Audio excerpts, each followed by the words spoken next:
Hola, buenas tardes. Muchas gracias por venir acá al Museo de Arte Moderno de Bogotá a la inauguración de este primer ciclo en celebración también de los 60 años del museo y en apoyo del Ministerio de Cultura.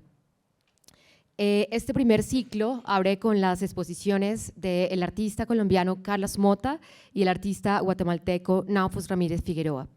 Esta charla tenemos a Eugenio Viola, curador jefe, y los artistas quienes van a estar hablando de las exposiciones, de sus nuevos trabajos que presentan para esta exposición. Este primer ciclo expositivo se centra en el cuerpo como sitio de lucha política, medium de expresión, receptáculo de intervenciones artísticas, manifiesto de divergencia e instrumento de protesta. El ciclo reúne en el museo las exposiciones antológicas de Naufus Ramírez Figueroa y Carlos Mota, artistas de reconocida trayectoria internacional y referentes en torno a temas de cuerpo, memoria y resistencia política. Carlos Mota vive y trabaja en Nueva York, tiene un BFA del School of Fine Arts y un MFA en Bard College, ambos en Nueva York. La práctica artística multidisciplinar de Mota documenta las condiciones sociales y luchas políticas de minorías sexuales, étnicas y de género, con lo que cuestiona discursos normativos a través de actos de autorrepresentación. Como historiador de narrativa sin contar, Mota tiene una práctica comprometida con la investigación profunda de las luchas de sociedades y sujetos postcoloniales. Su trabajo se manifiesta a través de medios como video, instalación, escultura, dibujo, performance, proyectos web o simposios. Naufus Ramírez Figueroa vive y trabaja en Guatemala. Tiene un BFA de Emily Carr University en Vancouver y un MFA del School of Art Institute de Chicago. Fue investigador en la Jan van Eyck Academy en Maastricht en 2013. Usando performance, sonido, dibujo y escultura, el trabajo de Ramírez Figueroa evoca representaciones en vivo y escultóricas que exploran temas de pérdida, desplazamiento y resistencia cultural.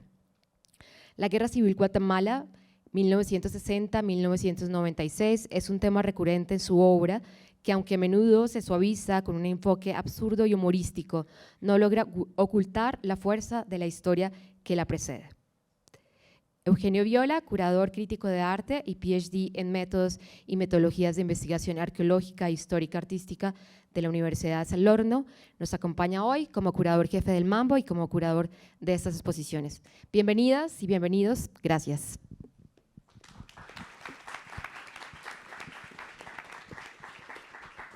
Buenas tardes a todos, todas y todos. Gracias por estar aquí, gracias Lida.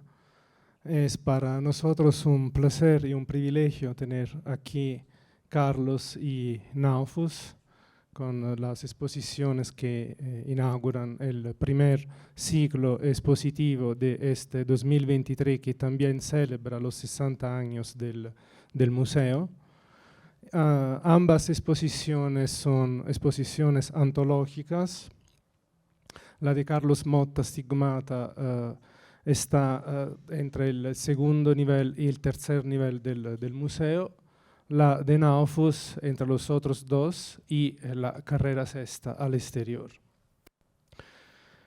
La exposición de Naufus Ramírez Figueroa es concebida como dos actos. Está organizada con el Museo de Arte Moderno de Medellín y va a abrir allá el 10 de mayo.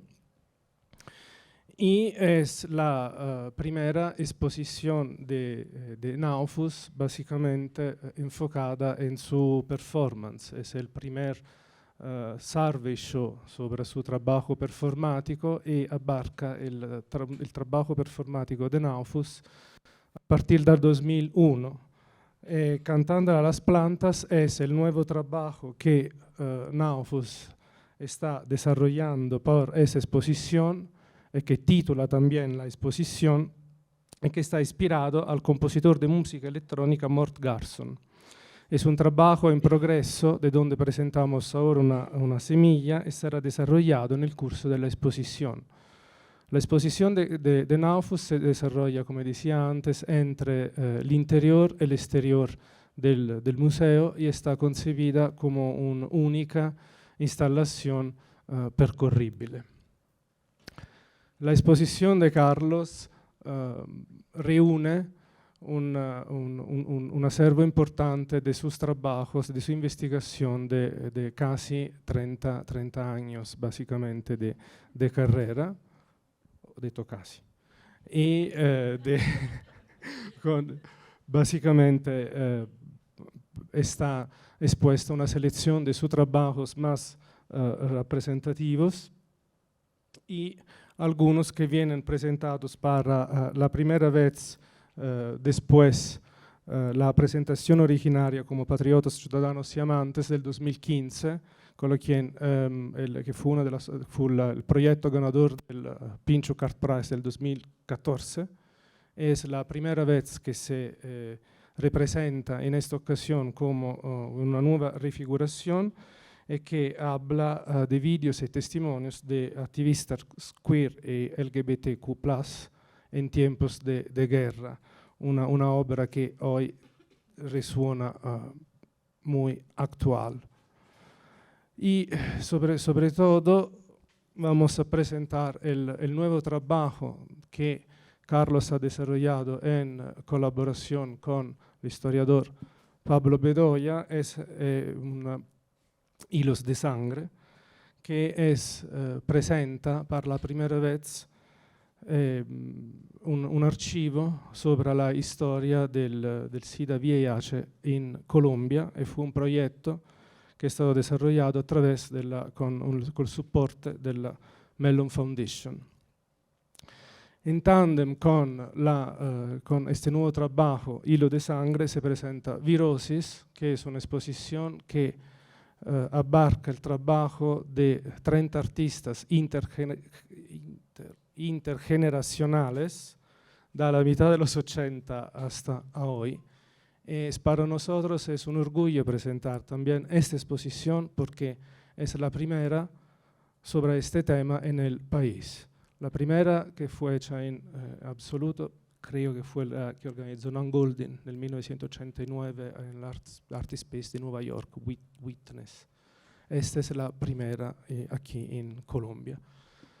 Y ahora no quiero hablar más. Paso la palabra a los artistas. Muchas gracias.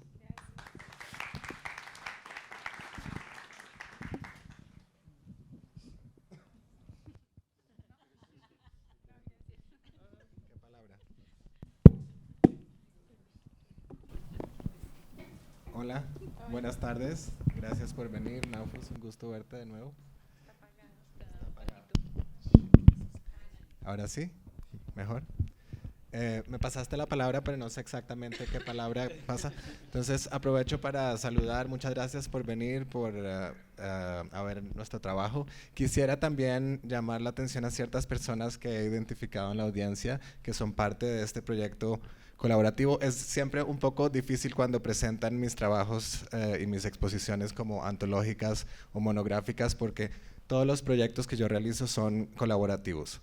Y en este caso, el proyecto principal que estamos presentando, digámoslo así, que es la primera vez que se presenta, es un proyecto, como dijo Eugenio, con Pablo Bedoya, que no está acá en este momento, pero que incluye personas como Manuel Velandia, que está aquí sentado al lado nuestro, pionero, activista LGBT, fundador del movimiento homosexual en Colombia y también de los movimientos del VIH-Sida.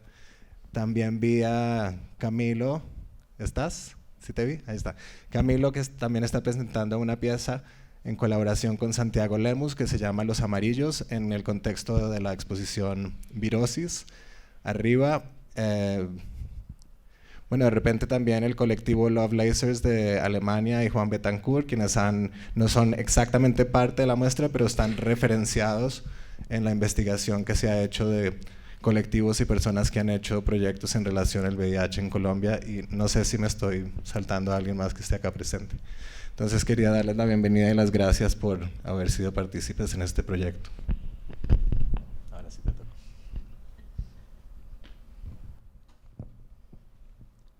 Aló. Bueno, no sé qué decir. Tengo este micrófono.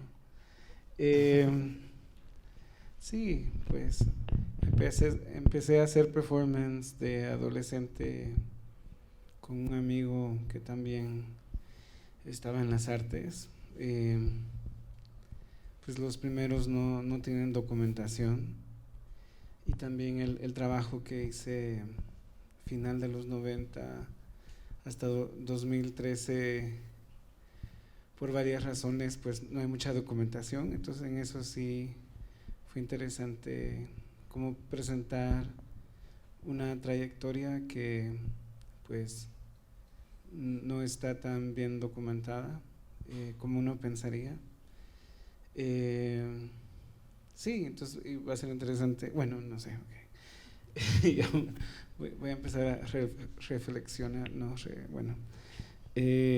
Sí, y la nueva comisión pues va a ser no solo colaboración con Mambo, con el MAM, pero también yo con Winston González, con quien hice el video que va a tocar en esta sala después que terminemos acá. Y es alguien con quien he colaborado varias veces. Entonces yo estaba un poco interesado en Mort Garson porque pues él hizo un álbum solo para plantas, o sea, el público eran las plantas. Como se comercializó en los 70s, pues era como un álbum chiste, pero para él no era chiste. Él pertenecía a un grupo pequeño de como ecosatanistas, no sé cómo llamarles, creo que así se llamaban ellos, que creían que pues la civilización cristiana pues había promovido mucho la negación del cuerpo y pues del ambiente. Y bueno, pero Winston tiene otro interés, que es el origen, cuando algunas células decidieron pues vivir de la energía del sol y se volvieron plantas, y otras pues se volvieron nosotros. Entonces no sé qué va a pasar, pero bueno.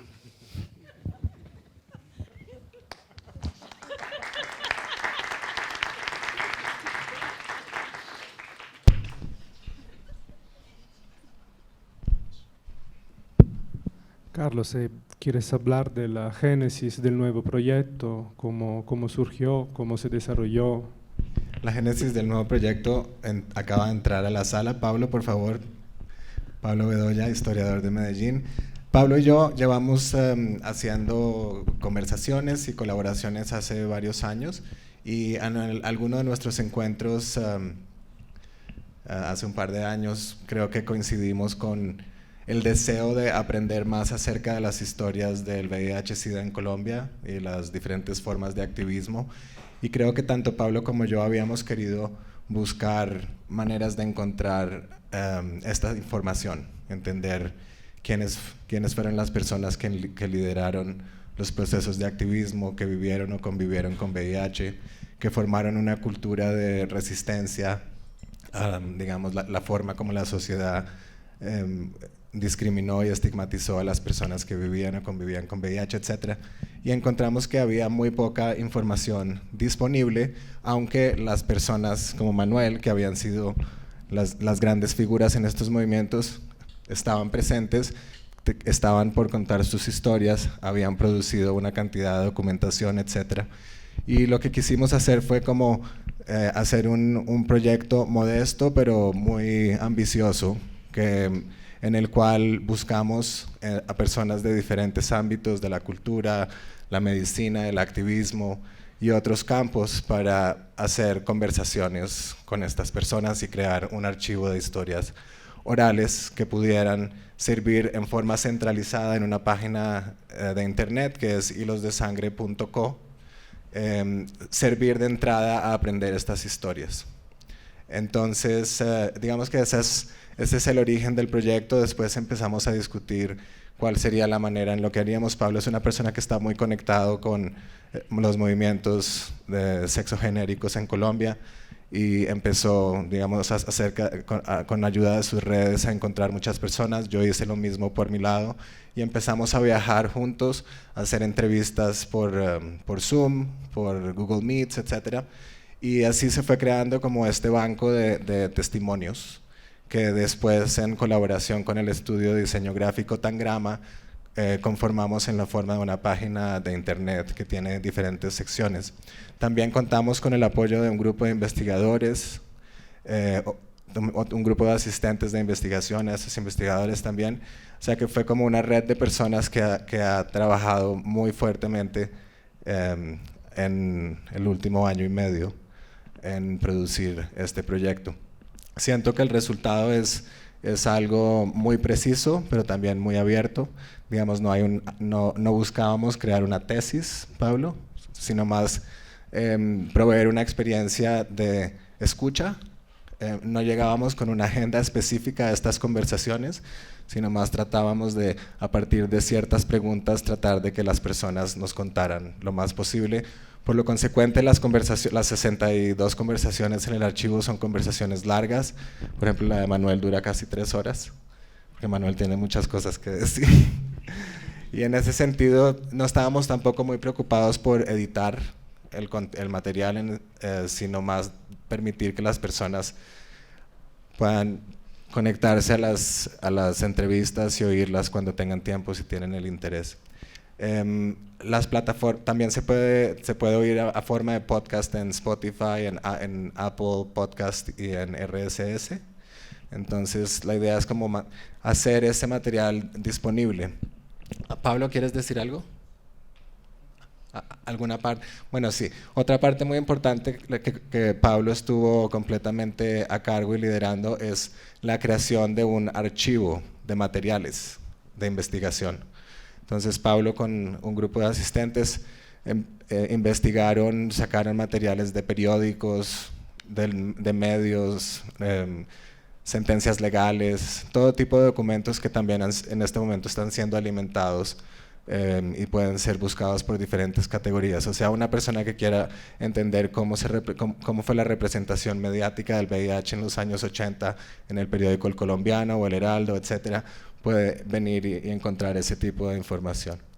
Y también a partir de las conversaciones y de esta investigación se ha creado una línea de tiempo que empieza más o menos en 1979 y termina en el presente, que incluye referentes del arte y cultura, hitos importantes, hitos legales y organizaciones. Entonces hay como una suerte de mapeo de las diferentes maneras en las cuales estos activismos se conformaron en el país. Les ruego que visiten la página, si es un tema de interés van a tener muchas cosas que oír, hay unas conversaciones muy, muy, muy fuertes, muy dolorosas. Quiero recordar que es una pandemia que todavía está sucediendo y por la cual han fallecido muchísimas miles, millones de personas en el mundo, pero también en Colombia. Entonces el proyecto también es una suerte de homenaje a las personas que lideraron la lucha en contra de la negligencia en relación al VIH-Sida en Colombia, pero también es una suerte de memorial a las personas que perecieron por esta pandemia desde los años 80. ¿Algo más? Listo.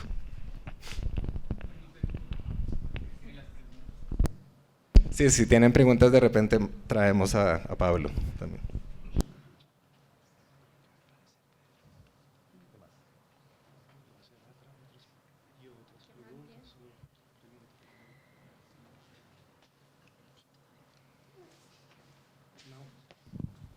Naufus.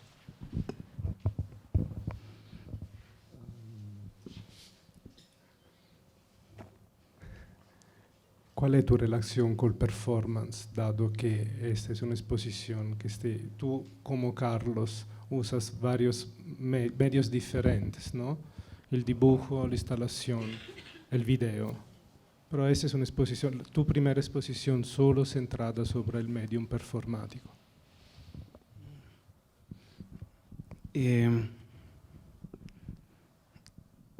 Pues creo que toda la vida, como decís, he jugado con muchos medios y no he creído en la división o la especialización de medios, por lo menos no para mí.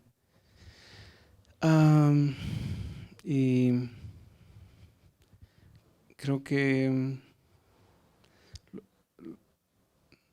sí, cuando primero empecé a hacer performance, bueno, al principio era en la calle, sin que nadie lo viera, con mi primer novio, pero después pues ya fue en galerías y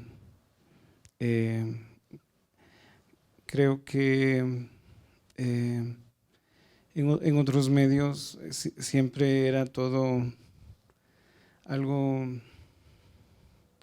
tal vez no tenía mucho de mí directamente, pero en performance es difícil esconderse.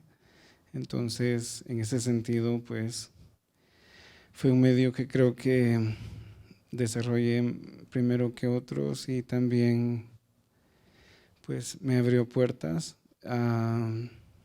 pero al mismo tiempo como tuve algo de éxito al principio de mis años 20, después no sabía si en verdad quería seguir haciéndolo. Entonces ha sido como, pero han habido varias etapas así. Como que yo me crecí fuera de Guatemala por la guerra civil, pero cuando me mudé de regreso a principio de la década pasada,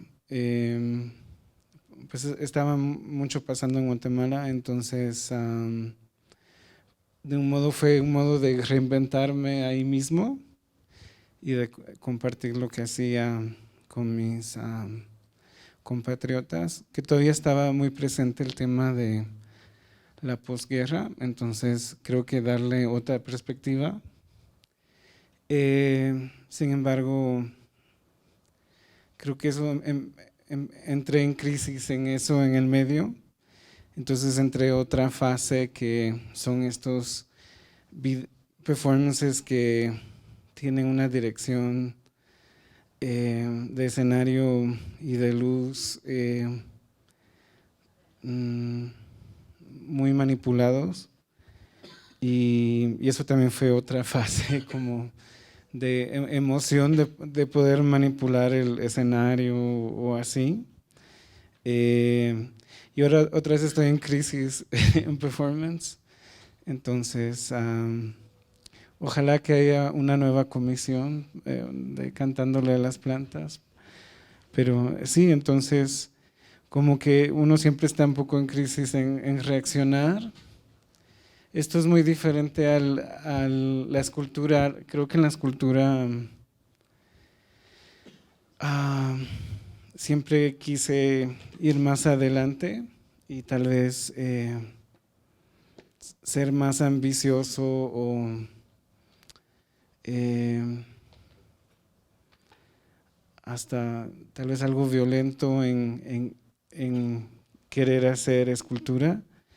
Y eso en performance no lo siento. Creo que porque performance tiene una historia muy ya que se siente algo cerrada. Y pongamos hasta a fin de los 90, principio de los 2000, también el performance en Guatemala ya es como algo que la gente puede referir, como Aníbal López y así. Entonces también es como que el performance, yo siento que se cierra, por lo menos para mí. Entonces tal vez en eso sí sigue emocionándome el performance, porque es preguntar qué más puede ser performance o cómo puede verse un performance. Necesita ser en una cámara blanca con un líquido misterioso o tiene que ser agrediendo a alguien en la calle, no sé, una foto huyendo, no sé, ¿qué puede ser?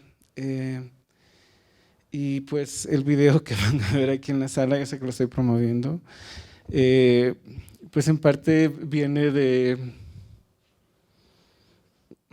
como que asumir la historia de mi familia en los 70s, que mis tíos pertenecían a la Universidad Popular, que tenían programa de teatro experimental y pues sí, de niño pues me recuerdo historias raras de decir, sí, me recuerdo cuando iba a la escuela y estaba pintado de rosado con brintallina y con cuernos, no sé.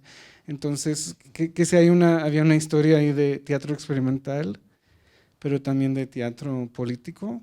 Entonces eso también le dio más energía y también un poco cuestionar si el performance en verdad era el medio más innovador en los 70s o era un teatro que era político y se arriesgaba, o sea, ¿cuál de esos dos era en verdad más innovador? Y en Guatemala yo creo que fue el teatro experimental, aunque pues se puede argumentar en otros modos, pero bueno, yo no soy historiador.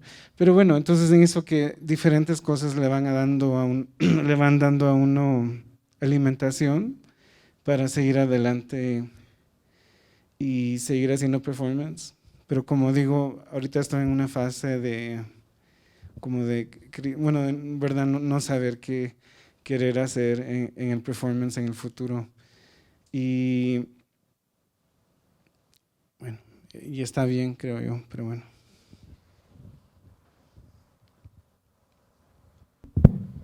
Carlos, la misma pregunta para ti, porque tú también usas medios diferentes en tu trabajo, pero el performance tiene una centralidad todavía. Tenemos también algunos de tus trabajos performáticos en la exposición que vamos a visitar en un rato.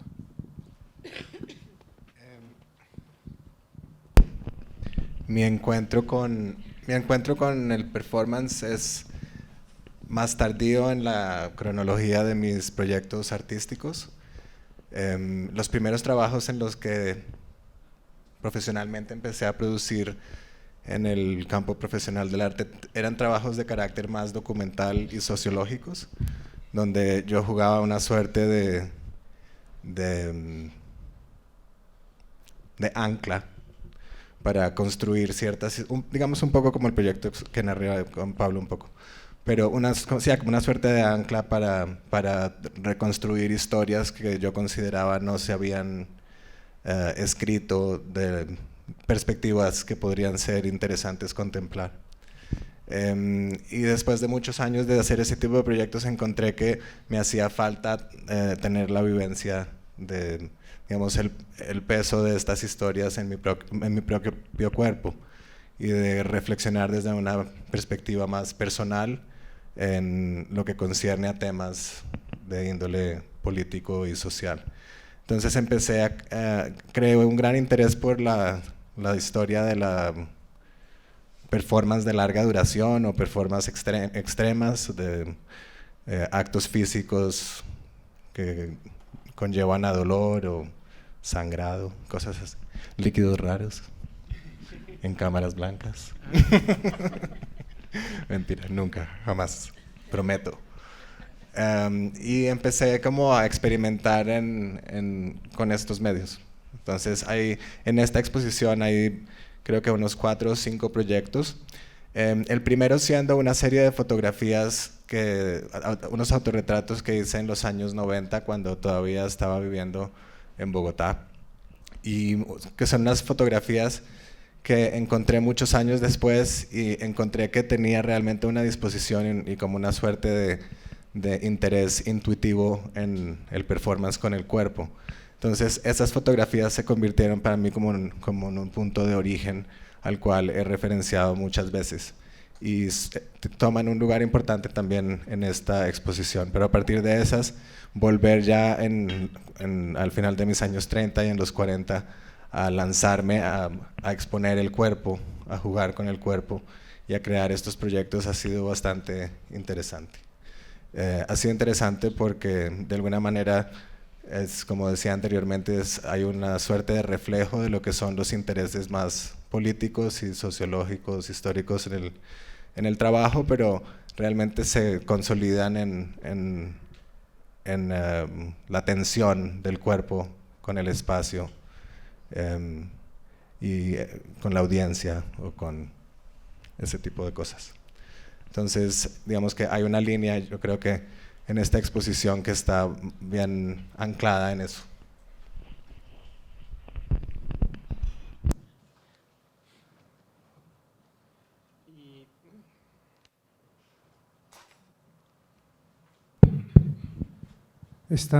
Si están preguntas del público.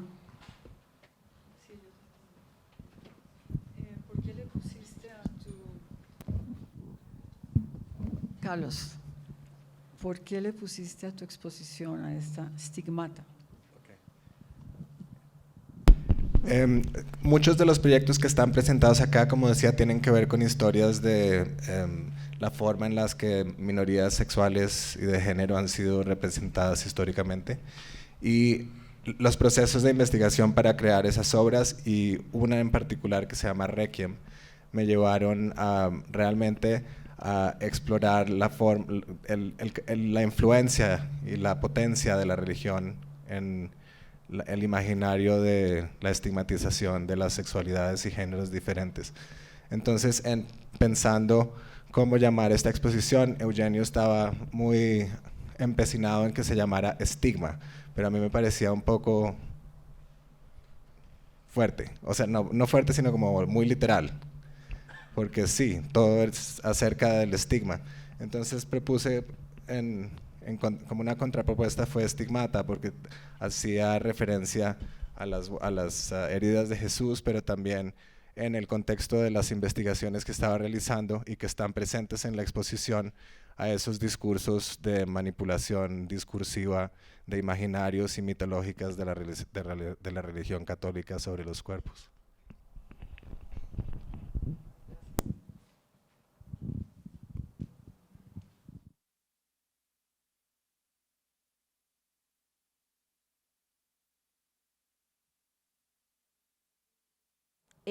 Yo tengo la pregunta de si se conocían antes de esta exposición, si sabían de su trabajo y cómo se sienten, cómo estar compartiendo, digamos, esta exposición, este ciclo expositivo, como algo debe haber de su trabajo en común, qué sienten ustedes y como qué relaciones se encuentran ahora, cómo se conocen.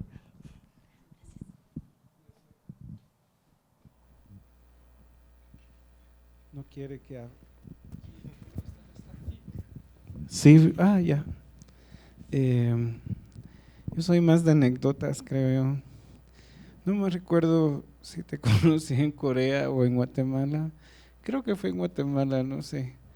Sí, Carlos vino para una de las bienales que tenemos en Guatemala de Páez, una de las más viejas del mundo, pero horrible, horrible. Bueno, ok, no puedo decir eso, pero no tiene mucho presupuesto. Bueno, es Guatemala, pero bueno.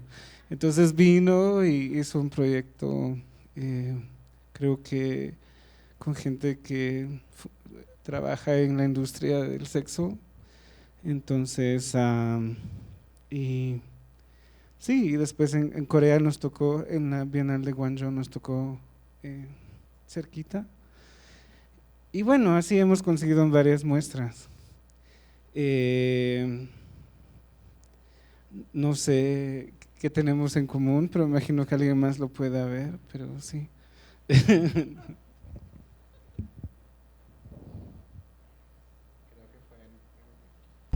Sí, de acuerdo. Creo que fue a través de Emiliano en Guatemala que nos conocimos por algún motivo. ¿No fue por la Bienal? Sí, pero pues mi presentación en la Bienal era en ultravioleta. Tal vez esa es una pregunta para Eugenio, ¿por qué estamos Naufos y yo? O sea, yo encantado, yo muy fan de ti, pero... Porque cuando presentamos las exposiciones en el museo están siempre comunque conectadas temáticamente, están obviamente algunos puntos de contacto entre el trabajo de los dos, y por eso hemos decidido básicamente de presentarlas juntas, porque todas las exposiciones que generalmente trabajamos en ciclos expositivos, porque también la estructura arquitectónica de la institución que quasi que lo obliga, ¿no? Por ejemplo, el tercer piso está sentado en el segundo y entonces tienes que crear una serie de conexiones a nivel, no quiero ser muy específico y aburrido, pero diciamo, temáticas, oltre che proprio de museografía, tienen en alguna manera que colaborar. Y obviamente yo también conozco los dos desde algunos años.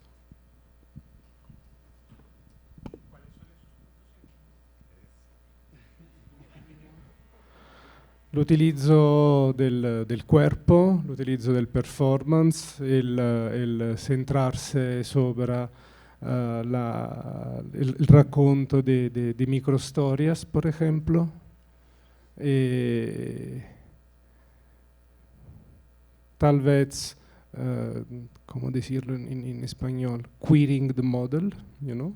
Eso también es algo que pertenece a la estrategia estética de los dos, por ejemplo.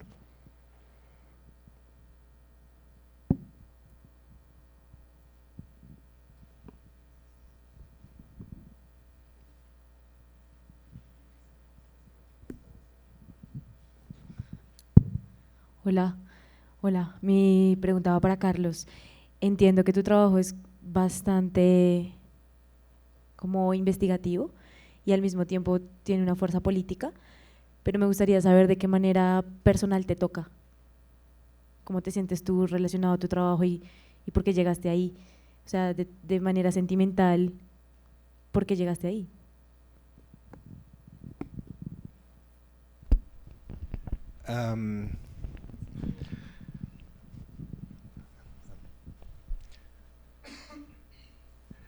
Llegué ahí,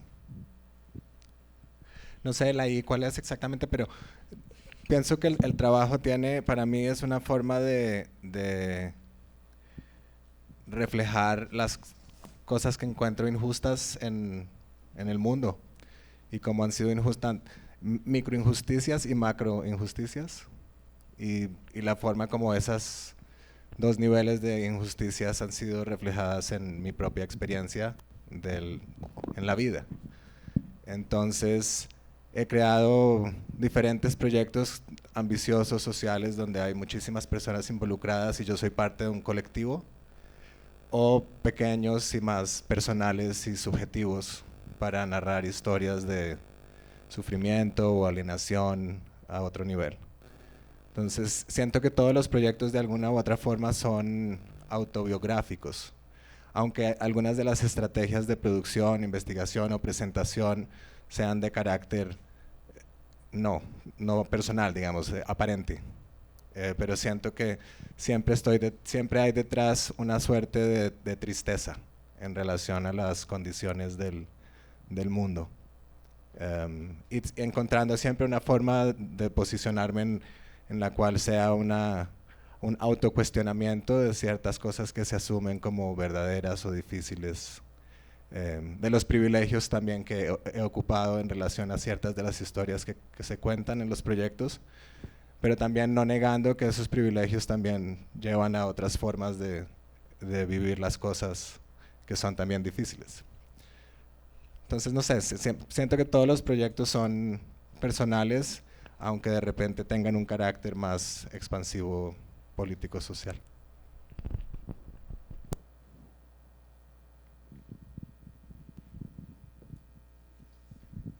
¿Cómo analizan el papel político desde el cuerpo y el performance en una estructura como el museo? Esa relación museo, política y cuerpo.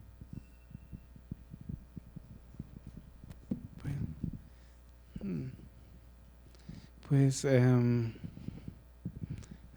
tal vez voy a dar el ejemplo, una obra que está en la sala de arriba, que es donde pinto a un muchacho de celeste. Sí, esta pregunta de lo político y la institución, pues eran temas que estaba pensando en hacer esa obra, que se hizo para una de estas bienales de Guatemala, que era mi primera vez que la hice, creo que fue en el 2011. Y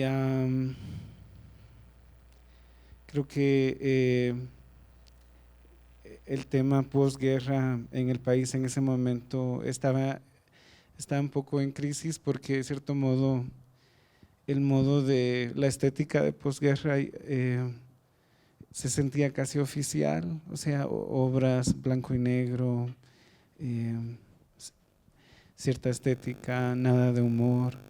Entonces, como la Bienal es algo oficial en Guatemala, o es de lo poco que tenemos, entonces sí lo dirigí directamente al público local, de crear una obra que hable de, pues pinto a esta persona en un azul, creo que se llama azul cromático, que en efectos especiales puedes decidir desaparecer o hacer transparente esa imagen, así como puedes desaparecer a alguien o olvidarte de su existencia. Más si tal vez era, pues tal vez de guerrilla, o de gente que durante el conflicto armado tomó armas y no fue solamente pues pacífica. Entonces eso, pero también le quería dar diferente estética, diferente modo de verse, y también en esa instancia pues hablar a tal vez un público más joven que a políticos o a gente que fue adulta durante el conflicto armado. Entonces, esas son las como decisiones que yo tomé en esa, que creo que embarcan tu pregunta, creo. Y pues más respondí para darle un alivio a Carlos, pero sí.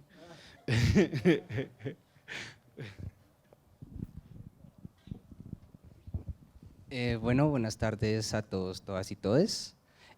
Antes de realizar mi pregunta, quiero agradecerles porque yo vivo con VIH y aún se generan estigmas, ¿no? Por ejemplo, mi madre me dice que el que yo tenga VIH es un castigo divino por ser marica. Un compañero de clase hablando sobre Michel Foucault y cómo este murió de SIDA, suelta el comentario: ay, qué miedo compartir un vaso de agua con una persona que tiene SIDA. Entonces, agradecerles por usar el arte como esa hermosa herramienta de transformación social. Y mi pregunta es, todo proyecto implica retos, todo nuevo proyecto implica retos. ¿Cuáles fueron esos retos que se les presentaron a la hora de desarrollar el proyecto? Esa es mi pregunta.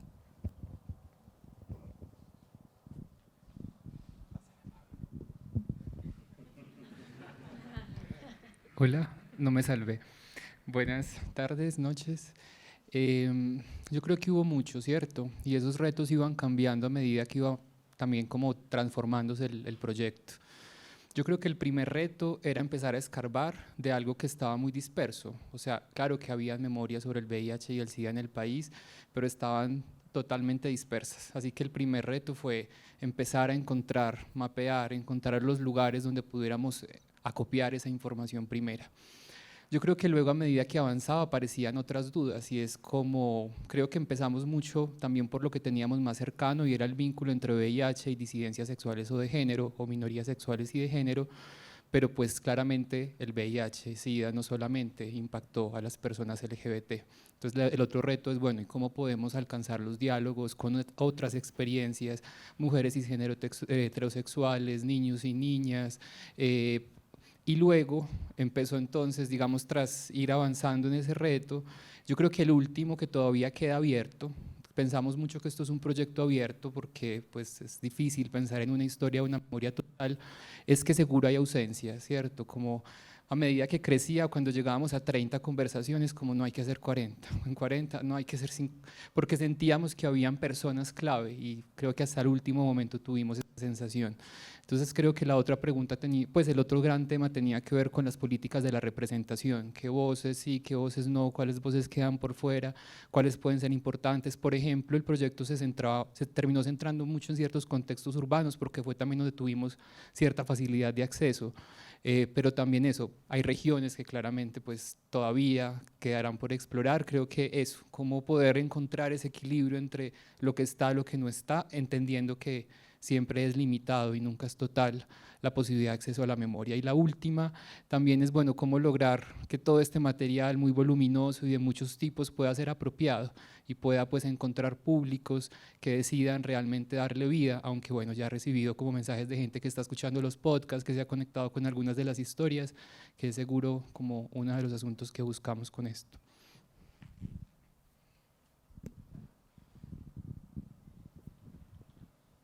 ¿Otra pregunta?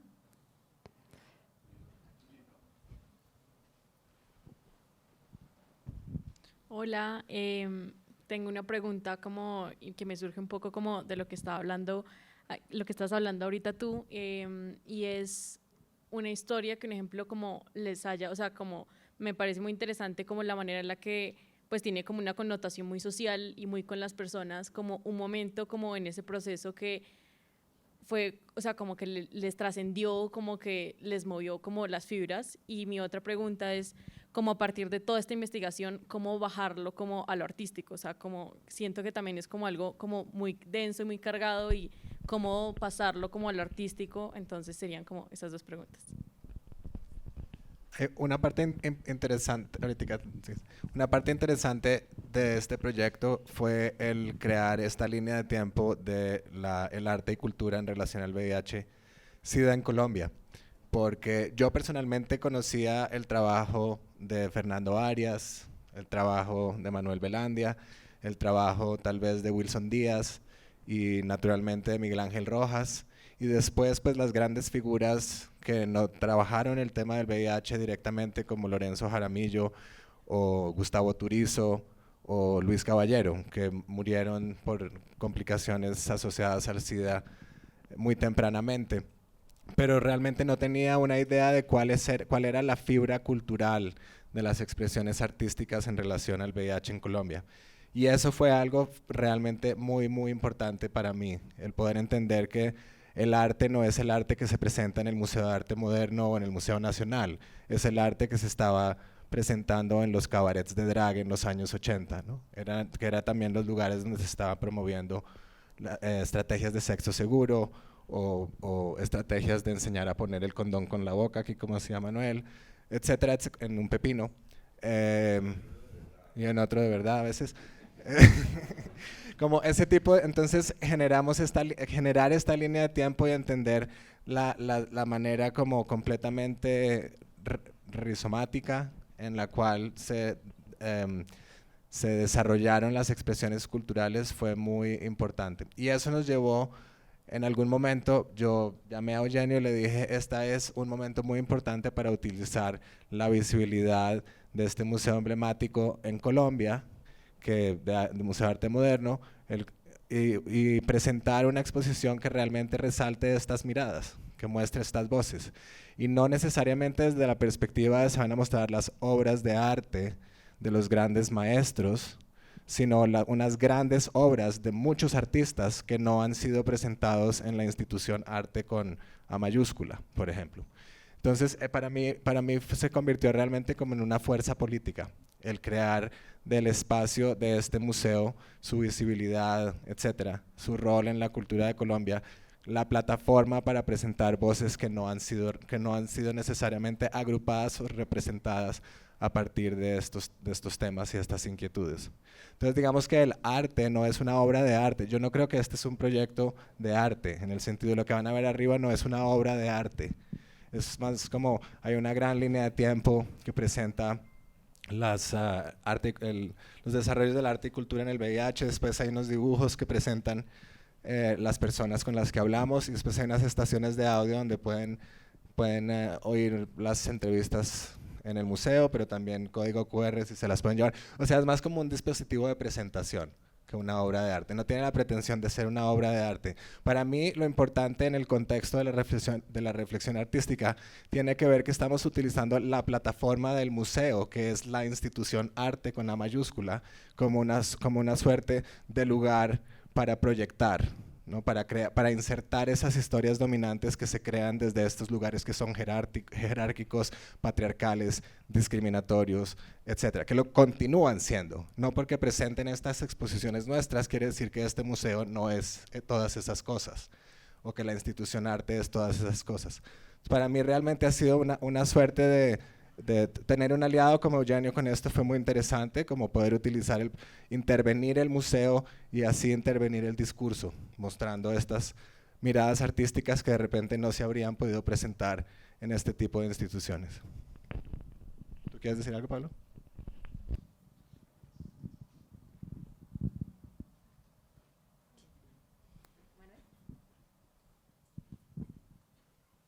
Bueno, y tal vez es toda una coincidencia, pero es que este es un año muy especial porque cumplimos 40 años de la primera marcha que yo organicé y 40 años del primer trabajo de investigación sobre el SIDA. Entonces es como muy importante que esté pasando, pero además hace 40 años hubo una disyunción.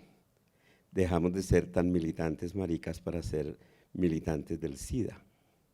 Y eso implicó como toda una separación en el movimiento marica, y es que muchos dijeron, no, ese no es un tema que nos toque.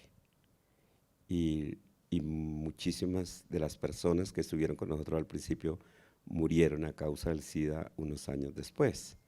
Entonces, por eso me parece que es tan importante que esté pasando este año aquí en Bogotá, porque de alguna manera también fuimos como epicentro para América Latina. O sea, nosotros fuimos la primera organización, ¿no? Y era muy particular porque no se quería hablar del SIDA de los gays. Entonces nosotros pues no éramos un grupo gay, éramos el grupo GAI, de ayuda e información. Entonces era como un jugar con el lenguaje, con todas las cosas, y yo creo que eso es importantísimo en la línea de tiempo porque muchísimos de los movimientos de homosexuales se cayeron hasta que en el 89 en la conferencia de Montreal nos dieron la posibilidad de abrir la boca y decir, hemos perdido 9 años de militancia marica, hay que devolverse y unir los dos temas, y yo creo que eso se nota en la obra y en lo que las personas están diciendo, en las entrevistas y también en las obras de quienes están acá, porque eso implicaba que al principio era muy difícil hablar explícitamente del tema. Eso era de maricas, no era arte. Entonces, no sé cómo tú logras en esa línea del tiempo mirar esa disyunción y los puntos de confluencia.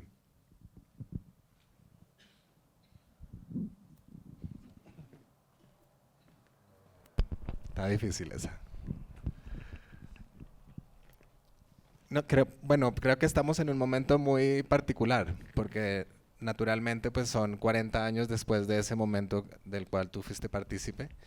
Son 40 años de experiencias de vida conviviendo y viviendo con VIH a diferentes personas. Como decía también Pablo, no es un momento donde es una epidemia centralizada en una o dos o tres poblaciones, sino es también un momento de más acceso a medicación, ¿no? También terapias preventivas, etcétera. O sea, siento que hay todas estas historias que hemos vivido han creado una plataforma cultural de más, aunque todavía naturalmente exista el estigma y la discriminación de una gran manera, hay una plataforma que está más disponible y más que acepta el escuchar este tipo de historias. Creo que no estamos en los años 80, estamos en el 2022, ¿no? Después de muchos hitos importantes que han definido las historias las diferentes historias de estas pandemias y cómo se han narrado estas historias. Entonces siento que tal vez es un momento en el cual hay una aceptación ya un poco más sedimentada de estos discursos. o una exclusión más refinada. De acuerdo. Pero digamos que se pueda hacer esto, que estemos en este momento acá teniendo esta conversación, refleja que ha habido ciertos cambios culturales, ¿no? No necesariamente que el progreso sea una cosa no necesariamente que se pueda llamar progreso, pero sí que ha habido ciertas líneas que han llevado a que se puedan expandir discursos de formas diferentes.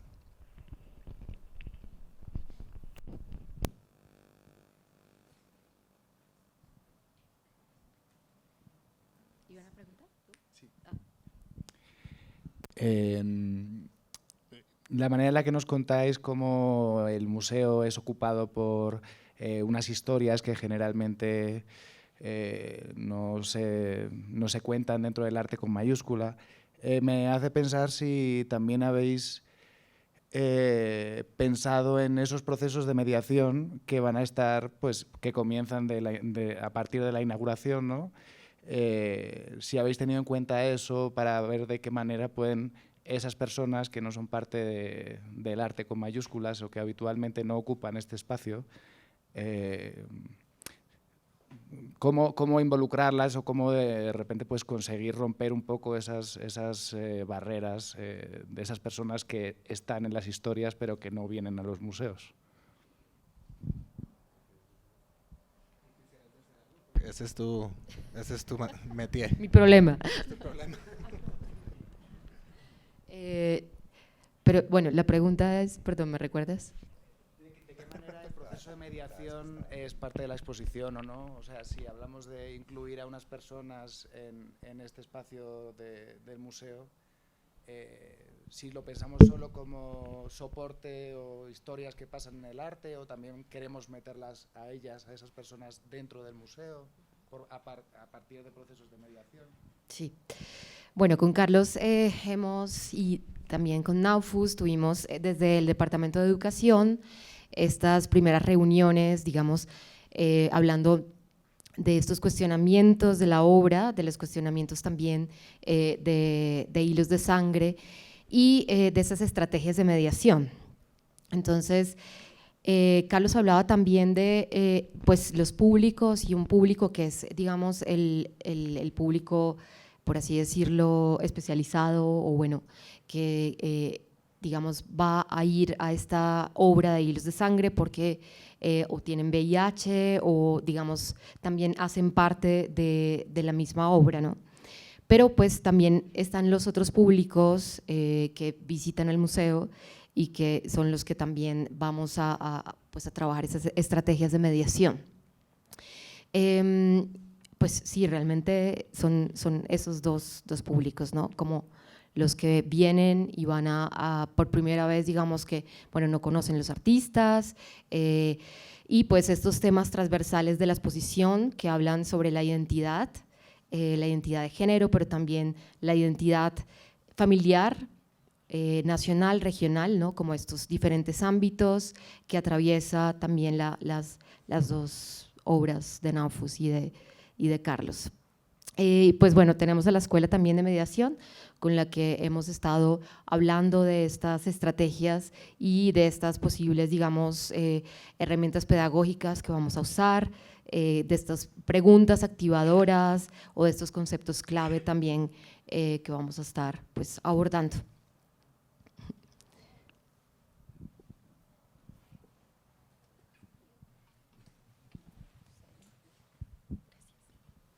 Qué pena, perdonarán mi voz, pero quería conocerlos.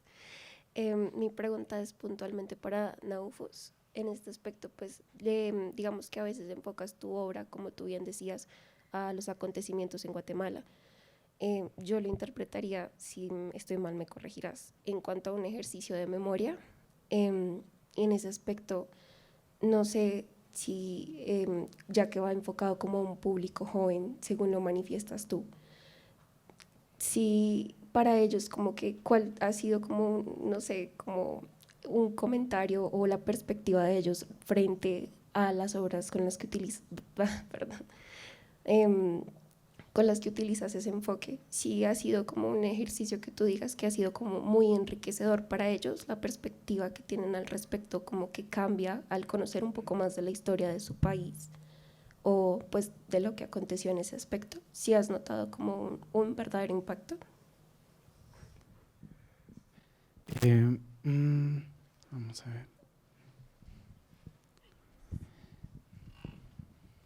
Sí, bueno, para aclarar lo de los jóvenes cuando yo era joven, entonces tal vez ya no tan jóvenes ahora, pero creo que por tal vez mi manera de hacer las cosas,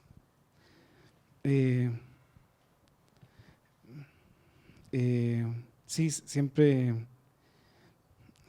mi arte ha sido popular con niños cada vez que está en museos o en las bienales y así, entonces, pero no lo hago a propósito, pero así sale siendo.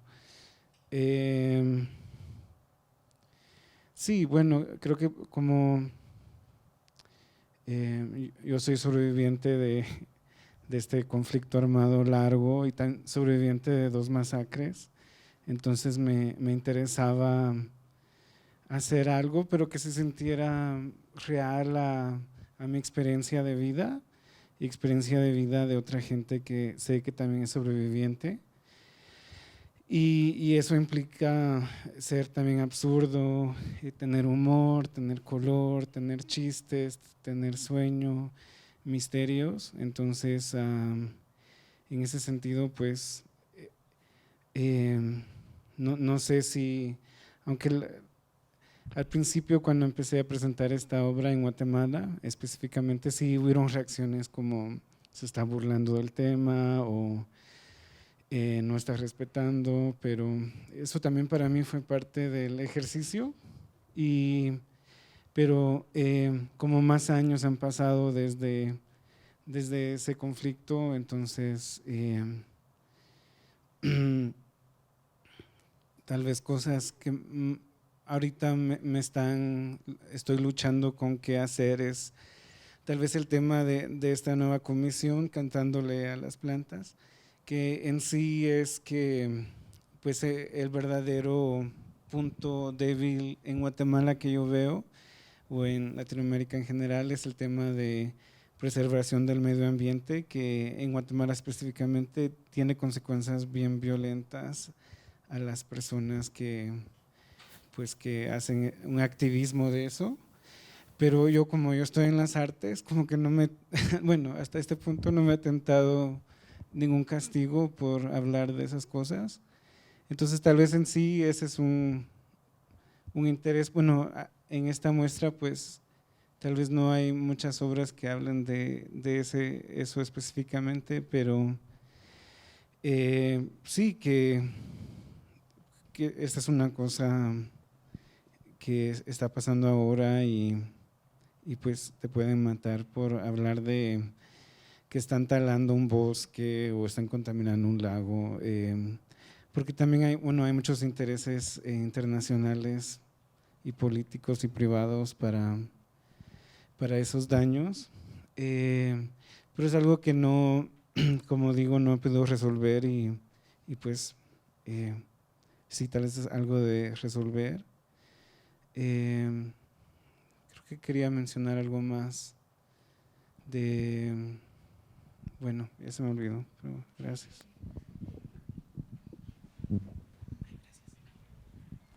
Hola, creo que mi pregunta puede ir para cualquiera de los partícipes de la exposición, pero en verdad creo que mi pregunta se centra en cuáles son los planes de ustedes. Pues oí que en Naufus querías ojalá tener otra comisión, pero la pregunta es con respecto a estos proyectos que veremos pronto, en sí, ¿cuál es su objetivo o cómo quieren crecer con el proyecto? Porque lo que más me llama la atención de lo que han hablado y de sus propias experiencias es quizás su educación norteamericana, y pues pensándolo también pienso mucho en la representación del cuerpo y del arte y de la academia y de los grupos marginados y de las personas LGTB, pero desde la perspectiva anglosajona, por ejemplo. Y no solamente eso, sino que pensando en los grupos marginados de los cuales quizás ambas de sus exposiciones hablan.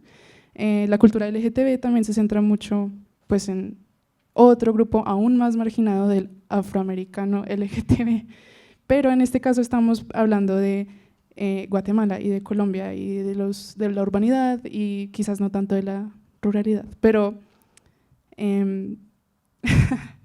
perdón, sí, me parece que esta perspectiva en sí, pensando desde el punto latinoamericano, es en sí innovación y me parece que eso es romper con las narrativas dominantes gringas, por ejemplo. Entonces, por eso me gustaría saber hasta dónde querrían llevar sus proyectos.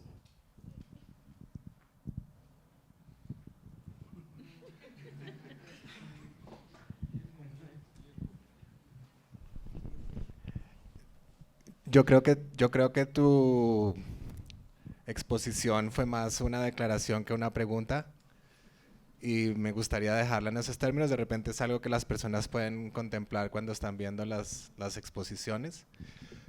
Para mí generalizar los términos de todos los proyectos que están en la exposición es un poco difícil porque todos son muy específicos, todos parten de historias específicas. Yo no me considero anglosajón, ni creo que mi perspectiva es anglosajona tampoco. Yo crecí, me crié en Colombia, he estado muy conectado con Colombia siempre, etcétera.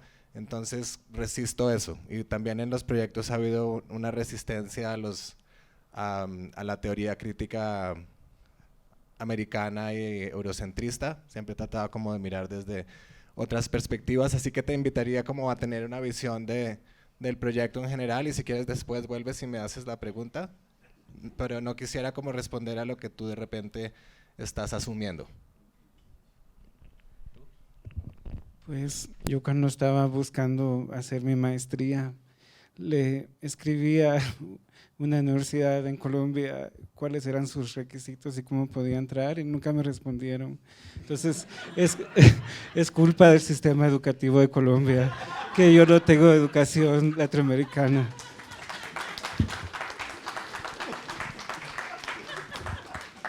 Además fui becado, entonces uno va donde el dinero está. Disculpe.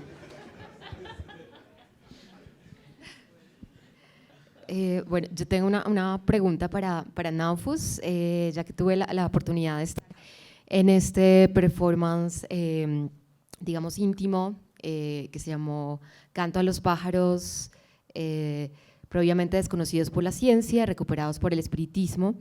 La hicimos, bueno, el martes.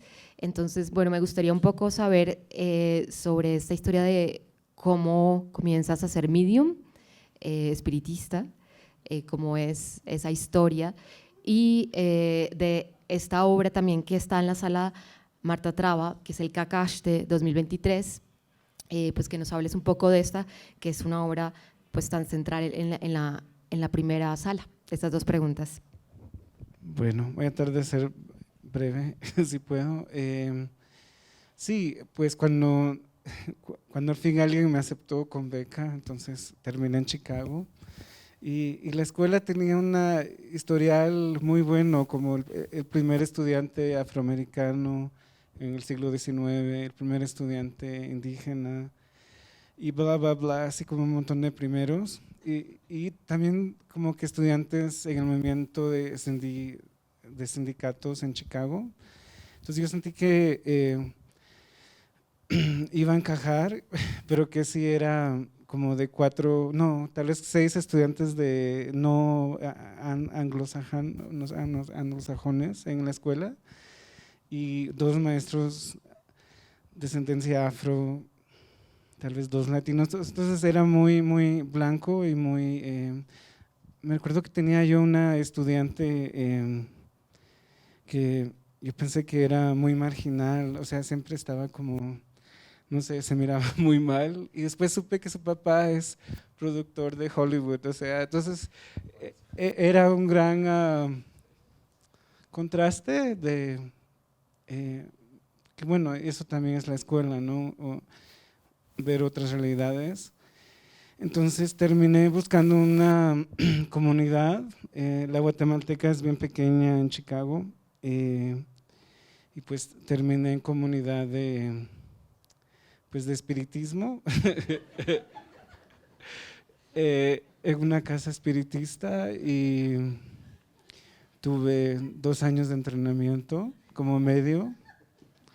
Sin embargo, soy muy sensible, entonces cada vez que empezaba a poseerme en las sesiones, pues me echaban agua y me pegaba porque sí, soy muy sensible, entonces no soy adapto a ser un medio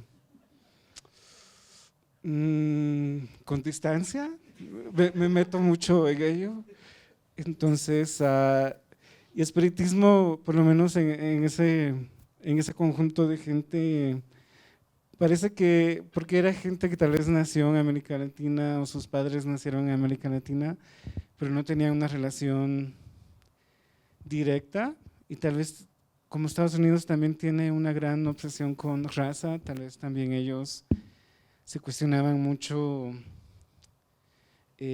sobre una abuelita que era asiática o cosas así, entonces se contactaba a esa abuelita y se le preguntaban preguntas así. Entonces, en eso sí me encantó, o sea, era como tener una línea directa a los ancestros.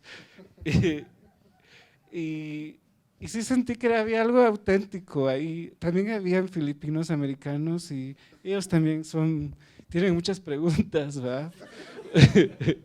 Porque tienen una historia muy compleja. Entonces,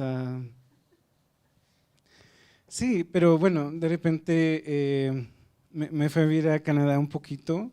Me uní a una sociedad de espiritistas bajo espiritistas de la iglesia anglicana, una combinación así rara y bien inglesa. Entonces iba con un amigo mexicano y me recuerdo que un medio le dijo, siento uno de tus ancestros, tiene un gran bigote y una pistola. Entonces se sintió pues bien racista y no muy auténtico, entonces desarrollé este performance de pájaros, como no necesariamente como chiste porque no, entonces quería ver si podía comunicarme con espíritus de pájaros extintos, o sea, usar las herramientas de espiritismo. Y tengo que aclarar que espiritismo a finales del siglo XIX sí era visto por algunos científicos como una herramienta. Entonces quería verlo bajo esa vista y pues lo que se vuelve es como un ejercicio en imaginación, creo yo, y en algo colectivo. ¿Pero hablas pájaro? Sí. Entonces eso ha sido eso y el Cacaxte. Pues, ¿quieres que hable del nuevo Cacaxte o del que está en el video? Del nuevo. Sí. Bueno, voy a hablar de los dos. Bueno, porque, bueno, el Cacaxte es una palabra que viene de náhuatl y se usa también en Guatemala y es como una especie como de armazón que se pone en la espalda. Tiene muchas manifestaciones. En el arte maya, pues aparecen como algunos dioses Bakú sosteniendo el cielo. En otros murales aparece otro dios sosteniendo como la abundancia del universo. Pero en la colonia, claro que con la explotación del indígena, así de cargar cosas pesadas, pues el Cacaxte se vuelve símbolo de opresión. Entonces yo quería hacer como un Cacaxte inspirado por un encuentro que tuve con mi padrino, que es afro-guatemalteco y afrocéntrico, o sea, es muy en la historia de, pues, como las raíces africanas. Entonces estaba yo en el Museo Quai Branly en París viendo las piezas de yorubas y pensando en él, y por coincidencia él estaba ahí, bueno, o sea, no sabía, él estaba al otro lado de la vitrina. Entonces, y justamente creo que estaba pensando en viendo esos objetos y tratando de formar una identidad me imagino afro-guatemalteca. Entonces, y bueno, después conocí otro coleccionista privado de piezas del Medio Oriente que también ha creado toda una entidad en coleccionar estas piezas. Entonces, el Cacaxte original era como colección de objetos de museos de etnología o incluso esta colección en el Museo M en Leuven, en Bélgica. Y el nuevo Cacaxte, como estamos aquí como una especie de vista amplia de mi práctica de performance, pues quería ahí unas referencias a mis performances, un poco vanidoso, no sé. Y bueno, también tal vez a la historia de este museo y de producción de arte acá. Entonces, son las reproducciones que se ven en estas como cinchos de tela que cuelgan en el museo que pueden ver. No sé si respondí tu pregunta. Sí, ahora ya es tiempo de ir a las exposiciones, así que gracias Carlos, gracias Naufus, gracias Eugenio y gracias a todos ustedes, todas ustedes.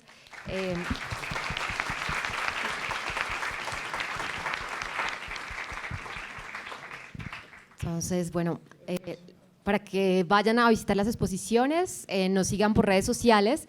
Mañana vamos a tener una visita especializada a las 4 de la tarde con Carlos Mota y Pablo Bedoya. Y el sábado a las 11 de la mañana tendremos una visita especializada con Naufus. Entonces, para que vengan. Gracias.